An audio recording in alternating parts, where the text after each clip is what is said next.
Tag 3 auf der Leipziger Buchmesse. Mal gucken. Ah ne, wir sind schon wieder in Frankfurt. Ja, wir sind leider immer noch, oder Gott sei Dank, auf der Automechanika hier in Frankfurt. Und was schauen wir uns jetzt genau an? Wer bist du eigentlich? Das ist jetzt die viel wichtigere Frage. Ja, man hat mich hier gefunden, ich wurde mitgenommen. Ich bin der Mario von den Autolackaffen aus Goslar. Ich hatte noch ein T-Shirt von meinen Kindern und es hat ihnen gepasst, deswegen habe ich gesagt, du darfst mitkommen. Genau. So ist, ja. Genau. Was soll ich sagen? So war's. Wir machen es wie gestern, nur ein bisschen cooler. Ne, nicht cooler, anders. Wir wollen ein paar Aussteller interviewen und zwar vielleicht den einen oder anderen oder zumindest Themen vor die Kamera kriegen, die wir jetzt nicht jeden Tag in Deutschland sehen. Und wir starten gleich mal hinter uns mit der Firma 3D oder 3D. Sehr interessante Polituren, kommen langsam auf den deutschen Markt und jeder, der die benutzt hat, der mit mir gesprochen hat, sagt, die Polituren sind echt gut. Und wir haben jetzt nicht nur die Polituren hier, sondern auch Mike Phillips. Vielleicht kennt ihr den einen oder anderen von euch, in Amerika auf jeden Fall sehr bekannt, hatte vorher mit Autogeek einen der größten Online-Shops in den USA und ist jetzt für 3D unterwegs. Und den konnten wir jetzt dazu bewegen, können wir vielleicht dazu bewegen, kurz mal vor die Kamera zu treten. Schauen wir mal. Und dann challengen wir ihn mal und sagen, gib uns mal bitte deine 2 Top-Polituren, die nehmen wir mal mit und probieren sie aus. Und dann starten wir mit der Politur und überlegen dann, was wir noch so brauchen. Jetzt wird es hier richtig laut. Wir gehen mal rüber und gehen zu Mike. Wir sind am Stand von 3D und es ist wirklich für mich eine Ehre, dass Mike Phillips sich die Zeit nimmt. Mike, thank you very much. It's an honor to talk to you. Thank you. Meine erste Frage an Mike. 3D ist in Deutschland noch nicht so bekannt, aber was macht die Politur besonders? Oh, that's a good question, and I love it when people ask me that question.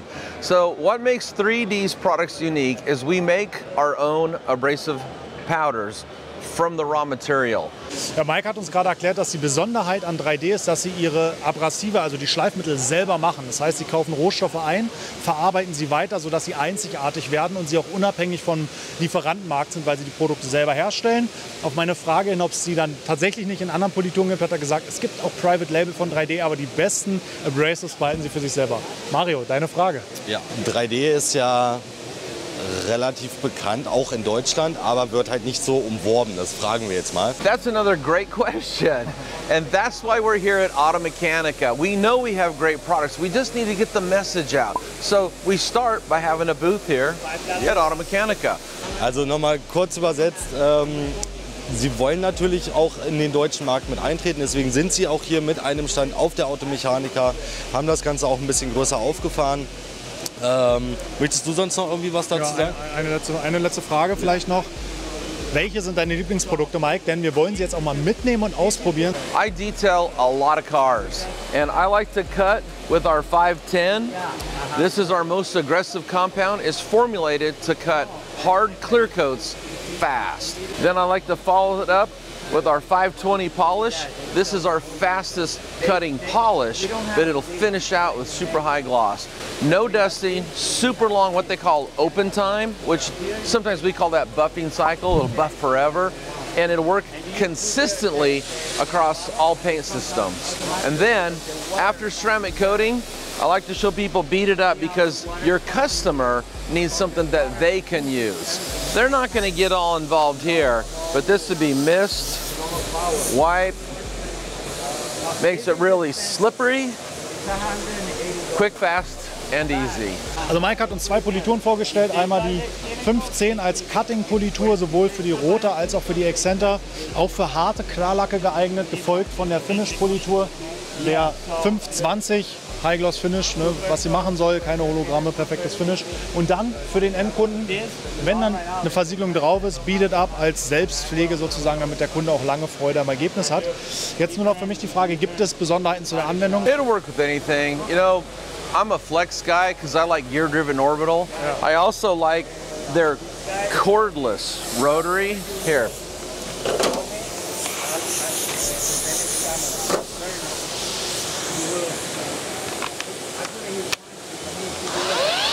Cordless. The freedom of not having to put a cord over your shoulder and tons of power. So I love the cordless technology that Flex offers in their rotary and their orbital. Dann nehmen wir uns mal die Polituren mit, probieren sie aus, aber die Polituren reichen ja nicht. Wir brauchen auch noch ein Pad, Maschine, Tücher und was zum Kontrollieren und Licht. Das heißt, wir müssen noch ein bisschen weitergehen. Mike, thank you very much for your time. Thank you Have a nice fair. See you soon. Okay. Und wir gehen weiter. Macht's gut. Okay, wir haben Politur wir haben Polierpads, hat Mike uns alles mitgegeben. Ja. Jetzt brauchen wir noch eine Maschine. Maschine. Oh, wir sind ja gerade bei Flex und der Micha hat ja schon ein Mikrofon dran. Mensch, das ist ein Zufall. Micha, Hey, na, wie läuft's? gut, bei dir? Alles gut? Ja, Ja, sehr schön. Du weißt ja noch gar nichts von deinem Glück. Wir waren gerade bei Mike Phillips, Okay. weil wir mal seine 3D-Politur ausprobieren wollen. Und er hat gesagt, ihr müsst aber Flexmaschinen nehmen. Okay. Und zwar, kannst du auch raten, welche er von euch gut findet? Wahrscheinlich die XCE. Zwangsangetriebene Ja. und die Rota. Genau, und mit Akku. Und mit Akku. Okay, sehr gut, sehr Kannst du gut. dir vorstellen, warum? Er ist sehr Mobilität, Flexibilität. Ja, ich denke einfach, dass er halt, wahrscheinlich, er hat das Kabel nicht. Und die Kraft. Er hat keinen Hat kein- Plug-Converter. Genau. Ja, guter Punkt. Und die Kraft. Und die Kraft, Die Kraft genau. war auch noch ein Auszeichnungspunkt. Kraftausdauer definitiv, weil halt, wie gesagt, wir ohne schlechtes Gewissen empfehlen können, wenn du eine Alternative zu deinem Kabel haben willst, kannst du definitiv auf unsere Akkumaschinen dann umsteigen. Das ist überhaupt kein Problem. Und sie sind halt auch durch den Kompatibilität. Was für ein Ding? Kompass? Kompatibilität. Durch den eingebauten Kompass durch findest du immer den, den durch Weg. den Genau. Kompassmodus findest Genau. du halt, welcher Akku wohin muss. Ne? Genau, sehr Genau. gut. Nein, wie gesagt, also das ist keine 100% Ergänzung, Ersatz für eine Kabelmaschine, aber du bist sehr, sehr, sehr gut aufgehoben als Alternative definitiv. Ja, Dürfen wir die mal mitnehmen? natürlich. Natürlich. Geil. Los geht's. Gut, Mario, was haben wir? Politur? Maschinen, Polierpads, fehlt noch Beleuchtung. Ja, wir müssen nämlich gucken, was am Ende da auf dem Lack rumkommt. Und da sind wir gerade an einem erleuchteten Stand, ScanGrip. Und wir gucken mal, ob sich hier jemand versteckt. Eddie, du hast ja ganz zufällig ein Mikrofon. Also auf der Messe sind alle so gut Mensch, vorbereitet. das ist ja aber wirklich auch überraschend. Grüß dich, hi, moin. Schön euch zu sehen. Eddie, wir erzählen immer unseren Plan. Jo. Wir haben uns ein paar Polituren besorgt, die wir testen wollen. Sehr Wir gut. haben jetzt eine Maschine, 2 Maschinen von Flex bekommen, haben Polierpads. Sehr gut war. Und wir müssten jetzt gucken, wie das Ergebnis wird. Hast du da eine Idee? Ob ich eine Idee habe, um den Polierfortschritt zu erklären oder zu überprüfen. Wie kann es sein? Wie wäre es mit der neuesten Leuchte von ScanGrip? Die Multimatch Air. Ja. Die kennst du ja wahrscheinlich schon. Du hast ja unsere helle kleine Arbeitsleuchte mit verschiedenen Lichtmodis, dass du entscheiden kannst, welche Lichtfarbe brauchst du, um auf verschiedenen Lacken immer den Polierfortschritt zu erkennen. Und jetzt haben wir hier ein kleines Update eingebaut, dass wir nicht nur 5 Lichtfarben haben, sondern einen stufenlosen Dimmer, um stufenlos zu erkennen, wann habe ich das richtige Licht für meinen Lack. Und wie erkenne ich das jetzt? Also der macht da was und wie erkenne ich das? Genau. Diese CCT-Scan-Funktion bedeutet im Endeffekt, du hast einen stufenlosen Dimmer, der alle Farbstufen durchgeht. Und dadurch kannst du einfach sagen, okay, welche Farbstufe habe ich gerade oder welche Lacke habe ich, um dann zu erkennen, Was ist das beste Licht? was ist das beste Licht für meine Anwendung. Weil ihr wisst ja, das weiße Licht für dunkle Farben, das warmweiße Licht für helle Farben. Ah, Genau. ja. Jawohl. Und er geht komplett automatisch durch, bis die gewünschte Farbe erreicht ist. Wussten wir natürlich. Auf alle Wollen wir Fälle. gucken, ob Eddie Also- das auch weiß. Wer kennt's nicht? Du weißt es auch, Eddie. Herzlichen Glückwunsch. Jetzt haben wir nichts zum, Eure Schule. Du bist dabei, du bist dabei. jetzt haben wir nichts zum Kontrollieren, dann brauchen wir noch eins zum. Ja, mal um zu gucken, was wir während des Poliervorgangs sehen. Vielleicht eine Ich meine, Kopflampe. wir können uns natürlich auch die hier um den Hals hängen, Oh ja, mit Klebeband. der hier am Kopf arbeiten. Das würde Nico, auch gehen. das würde ich gerne mal sehen. Aber das machen wir nächstes Mal. Wie wäre es dann? Nehmen wir die hier. Nehmen wir noch eine Kopfleuchte mit dazu, weil die Kopfleuchte in Deutschland immer noch nicht ganz so beliebt und ganz so anerkannt wie andere Leuchten. Aber man muss wirklich sagen, die Kopfleuchte ist das beste Licht. Weil du hast immer da das Licht, wo du gerade arbeitest. Du hast deinen ganzen Arbeitsbereich hell ausgeleuchtet und du hast beide Hände frei. Das ist eigentlich das Wichtigste. Ja, korrekt. Top. Würde ich sagen, ist gekauft. Nehmen wir euch ab. Habt da weniger mit nach Hause Tisch. zu nehmen. Rechnung kommt im Nachgang. Wie immer. Rumänien sitzen wir jetzt. Ne? Rechnungsadresse ist in Rumänien. Lass ich dir nochmal auf. Schreib's mir per WhatsApp. Kein Problem. Wir sehen, Wunderbar. wir gehen weiter. Was Alles brauchen wir noch? Auf zum nächsten Tücher. Stand. Wir brauchen Tücher. Tücher. Los geht's. Auf geht's. Let's go, viel Erfolg. Und, das brauchen wir jetzt noch? Tücher. Richtig. Und wer könnte da besser geeignet sein als die Rack Company? Und zwar heute einmal der allseits bekannte Timo, kennt ihr ja schon aus mehreren Projekten von uns, und Levi, straight from America. So it's a pleasure to have you here, Levi. Thank you very much. Thank you, everybody. Appreciate you guys coming around and asking us. Ich bin Timo von der Rack Company. Jetzt stehe ich gerade hier mit Levi an unserem Stand. Er hat euch gerade erklärt, dass es bei Mikrofasertüchern immer darauf ankommt, eine große Auswahl zu haben. Und die Rack Company besitzt über 150 verschiedene Tücher. Und wir wollen jetzt ein bisschen darauf eingehen, für welchen Anwendungszweck, gerade beim Polieren auch, wir welches Tuch verwenden können. So Nico, Politurabnahme. würde ich euch immer empfehlen, das 365er. Levi, where's the 365? Right there. Josh brought it over. Okay. There you go. Ich denke, die berühmten 10er-Packs sind bekannt. Genau, ist ein Terry-Tuch, kurze Fasern, sehr günstig und erfüllt den Einsatzzweck für Schleifpoliturenabtrag, Detailer verarbeiten, wunderbar. Finish-Politur auch oder sollen wir da ein anderes Tuch nehmen? Finish-Politur kann man natürlich auch das Tuch nehmen, weil es eine 70-30-Mischung hat. Aber ich würde euch bei einer Finish-Politur immer noch unser Longpile Eagle 500 empfehlen. Einfach um ein bisschen mehr Puffer zu haben im Tuch und das Finish einfach ein bisschen besser auszupolieren. So, zum Polieren oder zum Abpolieren haben wir jetzt alles dabei. Gibt es denn noch irgendwelche Sachen, die wir nicht verpassen dürfen? Habt ihr irgendwelche Neuheiten, die ihr hier auf der Automechanika vorstellt? Also unser neues Mikrofaserwaschmittel haben wir auch schon seit längerem auf dem Markt. Since last year, right? It came out last year, yeah. Genau, wir haben das schon seit dem letzten Jahr auf dem Markt. Und das Besondere an diesem Mikrofaserwaschmittel ist halt, dass gerade die neueren Sprühversiegelungen, die SCO2 beinhalten, die Tücher quasi sehr stark schädigen können und auch sich an den Fasern richtig anhaften. Und dieses Waschmittel ist halt dafür geeignet, die Tücher vornherein halt sage ich mal, auch das SCO2 aus dem Tuch fernzuhalten und bei jedem Waschgang das Tuch an sich zu pflegen, sodass auch bei dem nächsten Benutzen von Sprühversiegelungen die SCO2-Bestandteile weniger anhaften können. Okay, ich würde sagen, wir haben alles. Wir haben. Thank you guys, thank you for your time. Danke dir, dass du dabei warst. So. Thank you guys. Thanks, man. Appreciate it, guys. Ich glaube, wir brauchen jetzt noch was, um die Wahrheit zu zeigen. Entfetter wäre gut, ne? Weil vielleicht, wir wissen es ja nicht, vielleicht deckt die Politur ja ab. Wissen wir ja vorher nicht. Das heißt, wir brauchen noch einen Entfetter. Aber wir haben es gar nicht weit. Hinter uns hat, glaube ich, jemand einen Entfetter. Also einmal Mo. Ich denke dreh dich schon. um, bitte. Weit hatten wir es nicht, Mario. Wir mussten uns tatsächlich nur ein bisschen umdrehen. Gott Und sei Dank. sind jetzt hier bei Kochchemie. Nadine ist da. Hi, Nadine. Hi. Vielen Dank für deine Zeit. Ich erzähle dir mal, was wir vorhaben. Wir haben uns jetzt eine Politur besorgt, wir haben uns Pads besorgt, wir haben uns eine Maschine besorgt, Tücher zum Abwischen und Licht. Jetzt brauchen wir noch was, um zu gucken, ob die Politur füllt. Habt ihr da was ihr uns mal zur Verfügung stellen könntet? Kein Thema. Wir haben bei uns das Panel Preparation Spray. Das ist im Endeffekt ein klassischer Entfetter. Den nutzen wir auch bei uns auf dem Poliertisch, um einfach mal zu zeigen, wie denn überhaupt so ein Polierbild zum Beispiel nach einer Heavy Cut Politur aussieht. Insofern würde ich euch den mal mitgeben. Und jetzt habt ihr ein neues Produkt, NA 0.6, kenne ich gar nicht. Genau, es geht gar nicht um ein neues Produkt, sondern um unsere Nachhaltigkeitsstrategie. Also das ist eine Kampagne, die wir jetzt passend zur Messe rausgebracht haben, um einfach mal zu zeigen, was wir eigentlich an unterschiedlichen Maßnahmen schon im Bereich der Nachhaltigkeit und Grün machen. Halt eben mit dem Motto Go Greener. Auf der einen Seite wollen wir nämlich Klimaneutralität erreichen als Unternehmen und auf der anderen Seite wollen wir unsere Produkte umweltfreundlicher gestalten. Und das machen wir mit zwei Partnern, also externen Labeln. Einmal Climate Partner für die Klimaneutralität und Nordic Swan für unsere Produkte. Wo kann man sich darüber informieren für alle Leute, für die das jetzt so schnell ging, was du gerade erzählt hast? Also einfach kochchemie.com eingeben, dann kommt ihr auf die Webseite, da ist direkt oben der Header zur Nachhaltigkeit eingebaut und da gibt es dann alle weiterführenden Infos. Mario, hast du noch eine Frage? Nein, ich glaube, wir sind durch und können endlich loslegen, oder? Endlich loslegen. Nadine, vielen Dank, euch noch viel Erfolg. Wir sehen uns ja noch die ganze Woche. Und für euch geht es jetzt endlich mit uns zusammen ans Bauteil. Wir werden jetzt wirklich mal alle Produkte, die wir eingesammelt haben, einsetzen und mal gucken, was die 3D-Polituren denn eigentlich können. Genau. Komm, wir hüpfen. So Mario, wir haben uns alles geholt. Poliermaschine ist am Start, Pads, Politur, alles am Start. Und jetzt würde ich sagen, legen wir los. Hey guys.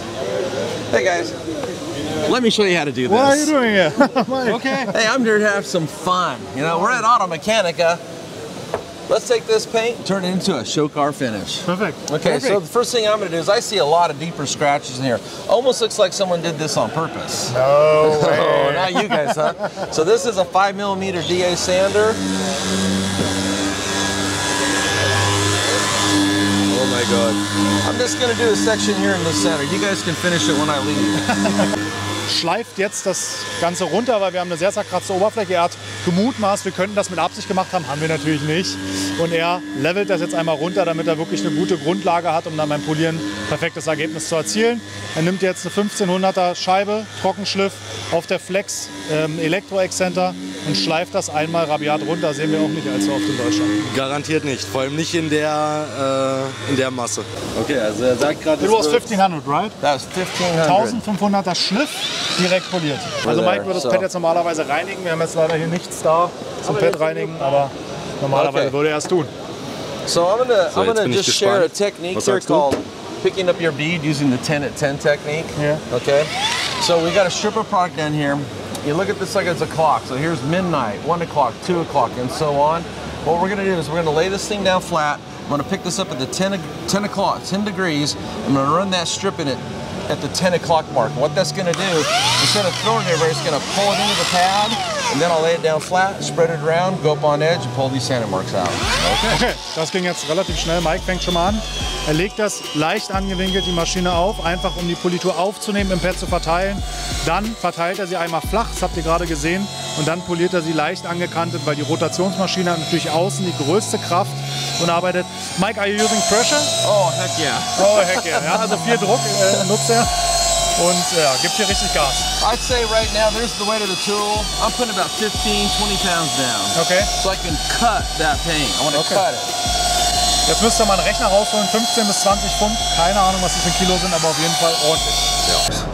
I don't know. They're gone. I'll leave a couple on the edges here so you can see the before and after difference. And how long did it take? 10 seconds? I was like 4 or 5 passes and it's done. So one of the things, and I didn't know if you wanted to hear about this, but this is a compound that we make that cuts hard clear coats fast. Okay, so next, that was the 510. Okay, and next I'm going to take the 520 finishing polish. I'm just going to put a little bit here on the pad. Take out my holograms. Also er sagt jetzt, er hat mit der 15er vorgekattet. Die ist extra dafür entwickelt worden, um harte Klarlacke und tiefe Kratzer rauszuschleifen, und geht jetzt mit der 520er einmal hinterher, gibt 2 Spritzer auf das Guckt euch mal den Druck an, den Mike drauf gibt. Okay, I was pushing pretty hard on that. Yeah. Now I'm just gonna bring my pressure up, just real light. Wow. Das ist absolut krass. Boom. Wherever. Now you guys can do the rest of the hood. But only with your Boom. Does that look good? It is. It does. That was very, very fast. You know, polishing paint is like my favorite thing to do. Yeah. It all starts with, what I teach people is, let me just do something here real quick. If I put some product down here, okay, just put a little bit of product, I'm gonna spread this out. Also er hat jetzt noch ein bisschen Produkt aufgetragen und es verteilt. Okay, now as I'm buffing here, what's the first thing that touches the paint? The product. The product, Yeah. yeah. What's on top of the product? The pad. Yeah. What's behind the pad? The backing plate and the machine. What's behind the tool? You. Another tool. Another machine, I would say. Okay, so the most important thing is the product. So I meet a lot of guys that are like, I am so good, because really, you're not touching the paint. It's right, the product. yeah. So creating a show car finish always starts with using great abrasive technology. It's as simple as that. Ja. Mike hat gerade erklärt, dass das Erste, was den Lack berührt, was ja auch die Arbeit macht, das Produkt ist. Danach kommt der Schwamm, danach kommt die Maschine und dann erst der Anwender. Also wenn das Produkt schon nicht stimmt, kann der Rest gar nicht so gut funktionieren. Das ist der erste Punkt, an dem wir arbeiten müssen. Deswegen verwendet 3D hochwertige Abrasives, also Schleifen. Ja, Schleifmittel. Anything else I can do for you while I'm here, guys? That was very impressive, very fast. So Yeah. thank you very much for your time. Thank you for coming. Yeah, well, one of the things I also like to try to do is like, everybody has their own detailing style, but when I detail a car, I want to go as fast as I can. That's the point. So I can go home and That's be the with my point. beautiful wife. That's the point. Ja, Okay. also wie gesagt, es kommt immer auf jeden Fall auch auf den Anwender an, auf die Erfahrung, aber das Produkt ist das A und O. Ich habe Mike noch gefragt, ob er jedes Auto schleift. Das macht er je nach Lackzustand lieber als viel zu lange zu polieren, aber am Ende muss der Kunde das wollen und vor allen Dingen auch bezahlen. Und er möchte gerne schnell sein, weil er gerne will nach Hause zu seiner Familie und nicht ewig lange unnötig rumarbeiten. So Mike, we let you go to, not to your family because you're here for some days, but we let you go again. Thank you very much for your time. And I hope to be back here at Auto Mechanica in 2 more years. Hope it. Maybe Okay. we'll see you in Florida in January. Safe journey. Bye. Ja, ich würde sagen, bevor wir das Video beenden, sprühen wir da nochmal einen Fetter drauf, weil den haben wir natürlich noch nicht benutzt. Und dann ja, war auf jeden Fall eine beeindruckende Performance. Und dann sehen wir uns gleich nochmal final zur Verabschiedung und unserem Resümee des Tages. Genau. Okay.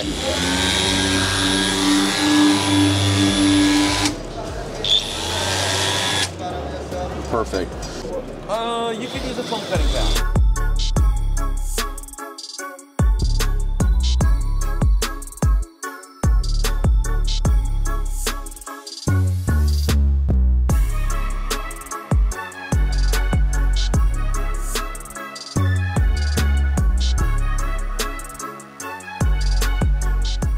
Also ich habe beide Flächen jetzt nochmal entfettet.